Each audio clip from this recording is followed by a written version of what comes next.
Tapi Bu, dari apa yang tadi Ibu jawab tentang pertanyaan Ciki, Ibu pernah nggak sih Bu merasa ingin menyerah? Mungkin lebih ke di masa-masa awal ya. Di momen seperti apa Bu? Di masa-masa awal misalnya, kan karena saya punya 2 anak ya, masih kecil-kecil waktu itu, bagi tugas dan sebagainya dan sebagainya.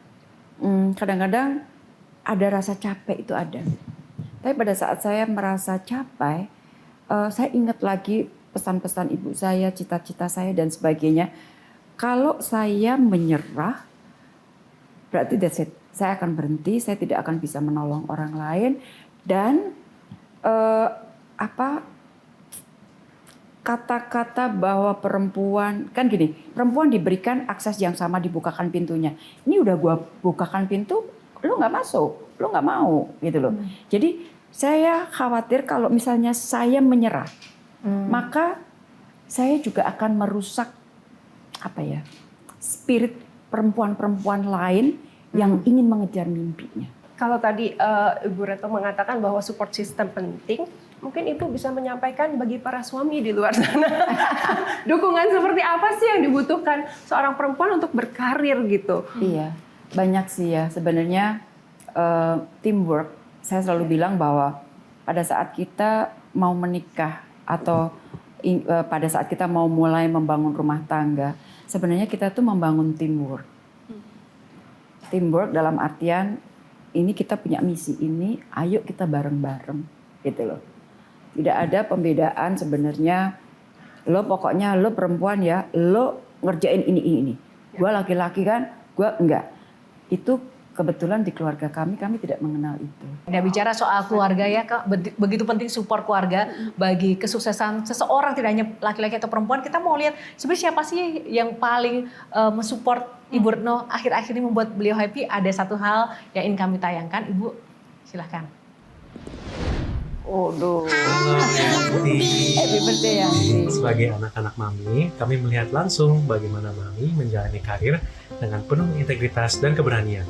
Dan di samping itu, Mami juga menjadi role model yang baik tentang bagaimana menyeimbangkan peran sebagai seorang ibu, seorang profesional, dan juga sebagai seorang wanita di masyarakat. Terima kasih, Mami. Thank you, Mami. We love you. Yanti. Iya. Manggala, menurut Manggala Yanti kayak apa? Yanti kayak orang Depok terus dia suka main sama anak-anaknya. Kalau Ryan? Yanti, semoga sehat selalu, sukses selalu. We love you. Dadah.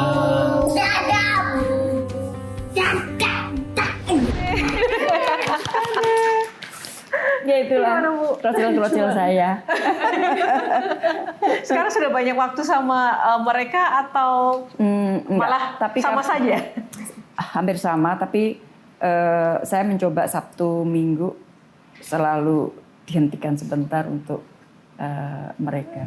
Gimana cara Bu Retno bisa membagi waktunya antara profesional, seorang diplomat sebelumnya, sekarang juga dengan topi PBB, sebagai nah itu istri, ibu, eyang, itu gimana cara mengatur waktunya Bu Retno?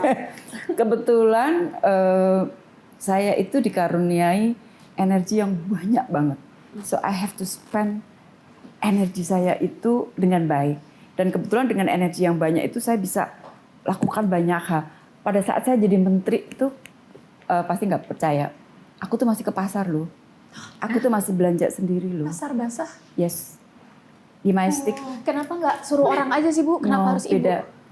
Ibu? Kenapa saya memilih ke pasar Majestic? Saya tahu, saya tahu harga. Ya. Harga barang-barang apakah naik atau tidak. Kadang-kadang di dalam pembicaraan saya dengan presiden pun di sela-sela bicara substansi politik luar negeri, saya bilang, Pak, harga ini sudah naik banyak loh. Itu saya peroleh dari pasar langsung. Terus kemudian saya melihat orang-orang yang tidak punya. Banyak sekali orang-orang di jalan yang dia tidak punya, dia harus menjual ini, menjual itu dan sebagainya.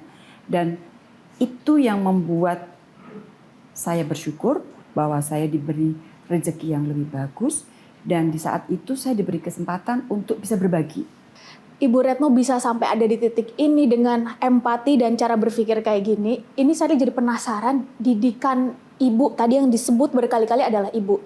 3 nasihat atau didikan atau kebiasaan ibu apa yang paling Bu Retno ingat? Ibu saya tidak pernah menyerah. Oke, 1. Iya, ibu saya tidak pernah menyerah. Jadi itu mungkin yang paling utama ya. Karena kalau andai kata pada saat itu ibu saya menyerah, mungkin kami sudah tidak bisa apa-apa lagi. Gitu loh. Jadi nggak tahu ya. Mungkin saya nurun dari orang tua ya, terutama dari ibu saya yang nggak ada kata menyerah. Sampai saya tuh pernah loh, saya melihat, aduh ini salah satu peristiwa yang sedih dalam hidup saya waktu saya kecil. Kami itu pernah diusir dari kontrakan. Saya melihat, karena saya anak nomor 1, saya melihat bagaimana kami di rumah kontrakan, kemudian diusir dari situ.